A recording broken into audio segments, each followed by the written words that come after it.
Hello everyone and welcome to the channel.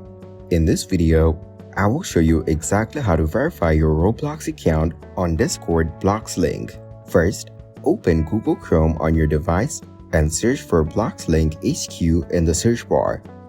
Now, click on the official Bloxlink HQ link to open the website. Here, you will need to enter your Roblox username to begin the verification process. Next, open the Roblox app or website and find your username displayed at the top right corner of the screen. Then return to the Bloxlink page and enter your Roblox username into the provided field. Next, click on Get Verified Now to proceed. After that, click on Authorize to link your Roblox account with Bloxlink. Then click on Next and follow the prompts.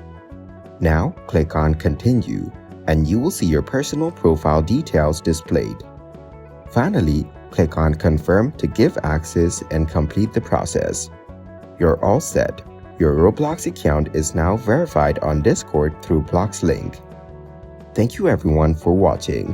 Hope you got some value. Make sure to like the video and subscribe to our channel. Leave a comment down below. See you in the next one.